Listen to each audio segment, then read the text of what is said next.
Hey everybody, this is Anthony here with the MMA Tirade, and today my topic is the newly announced title fight between Tyron Woodley and Darren Till. And this is a great matchup. This is a great fight. I'm glad they announced this fight. It's going to be September 8th in Dallas, and I'm excited. I need to look at the card and see who else they put on the card, but this is going to be a really, really good title fight, and I'm excited. Like this, really, I believe Darren Till's the number one contender right now. He just beat Wonderboy, and I thought he legitimately beat Wonderboy. Darren Till missed weight for that fight. Personally, I think Wonderboy shouldn't have taken the fight as much as I wanted to see that fight because Till won and he lost his number one contender spot. But regardless, I thought Till won. He's in Liverpool. If it's going to go to a decision and it's somewhat close, it's going to go to Darren Till. I promise you that. And that's what happened. And I really do. If I was judging the fight, I would have given it to Till. Personally, I think Wonderboy needs to. He's got a good style. It's just that style sometimes leads to a lot of stalemating, or what I like to call dead time. And what I'm talking about. Like if you look at the two fights he had with Woodley, those fights were really technical and tactical, and not a lot was going on. There was action, don't get me wrong, but not a lot was going on in those fights until the end in both fights. And that's partly it's Woodley too, but it's also more Wonderboy. It's Wonderboy's style. And to me, I think his style caught up to him in that fight with him, especially in Liverpool, England, because Darren Till wasn't really playing that game. Everyone else kind of was, including Woodley, but Woodley still dropped him in both fights. But Darren Till wasn't playing the game. He was in Wonderboy's face the whole time. He was pressuring him. He had good pressure. He was throwing those oblique kicks. Had him on the outside of the octagon the whole time. Wonderboy was kind of on the fence the whole time. Not pushed up, but he was on the back foot dancing around the fence, and it just looked like Till was the aggressor and he was the one trying to win the fight. Wonderboy was doing some evading, but he was mostly just doing the same thing. And he got dropped at the end of the fight. In the fifth round, he got dropped. I think Till deservingly won that fight. I don't think Wonderboy got robbed. It was a close fight, and when a fight gets that close, and when you fight like that, and your style's like that, that's bound to happen. To me personally, I think it's bound to happen when your style's like that. Something's gonna give, and I think it did. But anyway, the fight itself, Woodley versus Till. Woodley's last opponent was Damian Maia, and that fight wasn't that exciting because Woodley injured his shoulder, as we all know, and Maia was trying to fight the way that Maia tries to fight. Which, if he doesn't wrap you up in the first round or anywhere in the fight, it's not going to be so much of an exciting fight because he's not the best striker. He's got decent striking, but he's not the best striker. But anyway, so that Woodley's last showing wasn't the greatest, but his showings before that against Wonderboy Thompson, they were good. I thought they were good. He fought those fights the way I thought he was supposed to fight those fights because Wonderboy is dangerous, and Woodley doesn't want to get caught coming in. Now I think in this fight that's the difference between Till and Woodley. Till, to me, from what it looked like in those fights, he was standing right in front of Wonderboy the whole time. Took those shots, and was like, all right, and he kept the pressure on.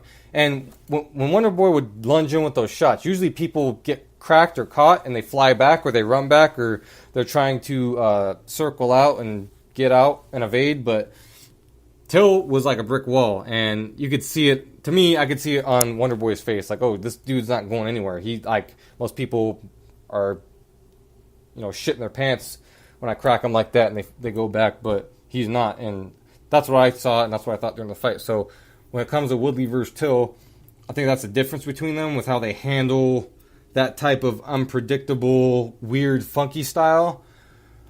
But them head to head, I can't really give a prediction. They both got mad power. They both can catch you. And they both got good cardio. They're both well-rounded, in my opinion. We've seen more of Woodley in bad spots and bad positions, in the Rory McDonald fights and in the Jake Shields fights. And in the Nate Marquardt fight, that's a fight where I think he was... I forgot. I don't know if he was the champion in Strikeforce at the time or if Marquardt was the champion. But nonetheless, Marquardt knocked him out, and he knocked him out with elbows. Now, that's one specialty of Darren Till. He's a dangerous Muay Thai striker. He's a mixed martial artist, but like his Muay Thai is nasty. His elbows are nasty. His stand up in general is nasty. His leg kick, every strike that man throws is nasty. And he's only like 24 years old. This dude's a beast. And yeah, that's what I see. I'm just telling you guys what I see. But like I said, we've seen Woodley in these bad spots. We haven't seen Till in these bad spots, and that's what's really interesting with this fight to me with Till. If Till can handle Woodley, I think he's gonna have a real hard time with Woodley personally. But and we'll see how good his chin is against Woodley, because Woodley just cracks. Like he just cracks. And Till just cracks. That's what makes this fight so insane. I mean, I think Till's probably got the better chin, but Woodley's got a chin too. I'm not saying Woodley don't have a chin, but Till, I watch his sparring and he's just getting cracked, and it's like, what the fuck, man? It's one of those things, like, you're showing people how badass of a chin you got in your sparring and in your fights, and it's kind of like it's like, oh shit, this motherfucker can take a punch. Like, he's taking hard shots, but it's also at the same time, it's like, how many of those can you take like that? There's some guys, I think maybe they're just built for it like that. I don't know. Mark Hunt seems to be like that. Roy Nelson. Seems like Roy Nelson is starting to catch up to him a bit, but Mark Hunt could take it.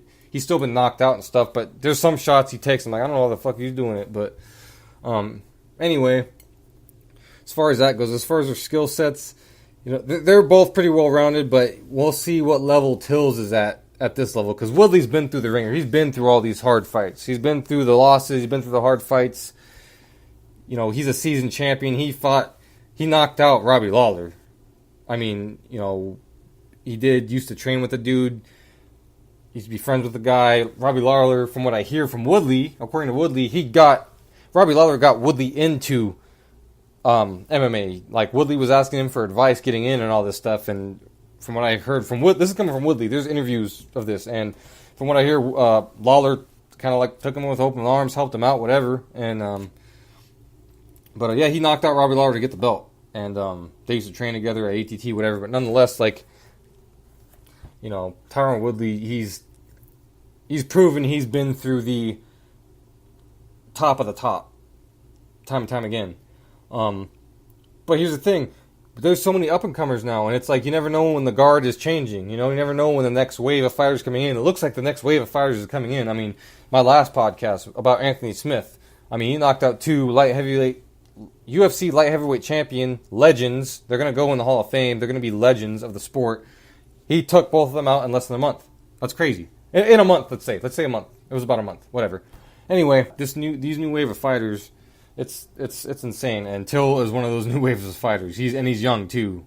Smith's, I think, a bit older, but Till is very young, and he's already fighting Woodley for the welterweight title and bumped Colby Covington, which I'm not sure if I should get into this on this podcast, but I'll touch on it a bit. Like, from what I hear with the Covington situation, everyone knows he beat RDA his last fight, and he looked good against RDA. Jesus, oh my God, he looked good. I thought RDA was I was going for RDA too, because all that shit Covington was talking, but Covington backed it up, man. He kept the pressure on. He was like glue on RDA. RDA looked frustrated. He looked gun shy. Covington looked like he was going in there to handle business, and he did. He talks the talk and he's walking the walk. He's very obnoxious and flagrant with shit, but, when you hear Colby Covington talk, the shit's so over the top that you have to just kind of, laugh. And it's like, if you take his bait, he's trolling you, He's trolling your ass. And the thing with Woodley, the beef between Covington and Woodley, I don't know if Woodley's just trying to sell the fight. I'm sure he's doing a lot of shit, but at the same time, when I'm listening it for what it is, it seems like Woodley's really upset with Covington, and it's like, you're taking his bait, the whole thing with Covington, saying he's gonna take the belt to Donald Trump and like a real American shit. It's like, look, dude, he can't. And then Woodley's like, oh, he's a fucking racist. It's like, dude, you're taking his bait. The guy's he's pushing people's buttons. Like, what do you think he's doing? Like, it's just, come on, man. But regardless, it's it was just weird. Like, we all thought Covington was going to fight for the title next. Everyone thought. And then the tweet came out with Till sending it to Woodley to sign the fight, and Woodley doesn't know what the hell's going on.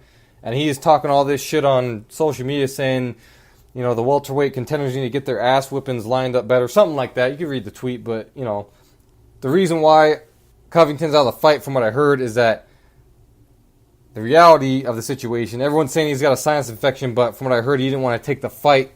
He didn't want the fight this close. He wanted some time off. But I guess they wanted to put the fight together now. And I guess, from what I hear, Covington thinks he runs the show or whatever it is, and I guess they're like, all right, you're not going to play ball, we're going to give this shit to Till. And they give it to Till, and that's just the nature of the beast with the UFC. They're handing out interim belts, people are thinking they're going to get the next title shot, and then they strip a guy, which they haven't even stripped Covington of yet, but they're going to strip him of it when the fight happens, just like the last fight with the last interim fight with Khabib and Iaquinta.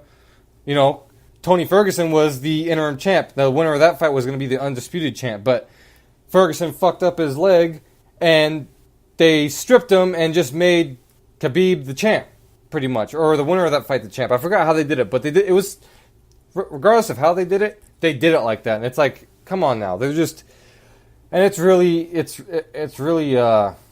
insulting to my intelligence or to other MMA fans' intelligence as far as how the sport goes. Like, I know who the champ is. I know who the original champ is. We all know who the champ is. It was Conor. And then all this weird shit's going on with interim belts, and you're trying to sell fights just because it's a championship fight and interim belts and all this shit. It's like, look, everyone knows what you're doing. Anyway, I should get off this fucking topic. That's for another day. But regardless, Covington talked himself into a interim title fight, kind of, and got the matchups and won and did what he did with it. And then it seemed like he almost talked himself out of the actual undisputed championship fight, which is a shame, but, you know, I'm sure we're going to see that fight down the line regardless. But if Darren Till does not make weight for this fight, I don't think Tyron Woodley should take this fight. And I wouldn't knock Tyron Woodley for not taking the fight. I don't think any champion with a challenger misses weight for the fight should take the fight. If Darren Till's on weight, and Woodley's on weight, obviously, it's going to be a badass fight. But it seems like the guys who have been missing weight have been benefiting from missing weight, meaning they've been winning their fights and they get positioned in line for a title shot. Examples, Darren Till and Yoel Romero. Darren Till once with Wonderboy. Like I stated earlier, I don't think Wonderboy should have took that fight. But also, Yoel Romero, the first time with Luke Rockhold earlier this year, he missed weight for the interim title fight. So the only way Yoel Romero was supposed to get a title shot was if he made weight, and he missed weight, so he wasn't supposed to get a title shot. But he marked Luke Rockhold, the guy who made weight. So then he got a title shot with Robert Whittaker. Then he misses weight with Robert Whittaker again. Then he almost knocks out Robert Whittaker in the fight. Robert Whittaker won the fight. I thought he won the fight too. I thought Robert Whittaker edged out the fight. It was a very close fight, but Yoel Romero almost knocked out Robert Whittaker. And how would you guys as MMA fans take that? If Yoel Romero would have knocked out Robert Whittaker and Robert Whittaker would have retained his belt just because Yoel didn't make weight. Everything's already a circus in the UFC as far as interim belts and titles and all this shit. But it's like, come on now. Like, what are we doing here? First of all, I don't think Whittaker should have taken the fight with Yoel by him missing weight. See, it's one of those things that sucks because as fans, you want to see that fight. You know, you've been waiting for this fight for months, and then the fight gets scrapped because one of the dudes don't make weight the day before the fight, and you want to see it. You still want to see it. I still want to see it. I get bummed out. Like when Yoel missed weight, I was like, wow, they're not going to put this fight together again. But at the same time, I'm thinking about it, it's like, look, Whittaker shouldn't take the fight because Yoel missed weight, and look what happened last time Yoel missed weight. He won the fight against a former middleweight champion. It wasn't like it was just some dude. It was Luke Rockhold. You know, people talk about Luke Rockhold. He didn't look like he was all there for that fight. He's fighting Yoel Romero. I mean, whether he's all there or not, he's fighting Yoel Romero, and Yoel Romero is a beast. But,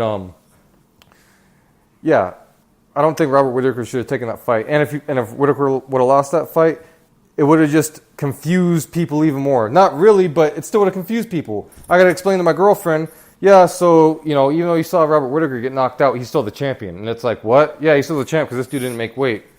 But how's that going to work? And what do you do with Yoel Romero after that? What if you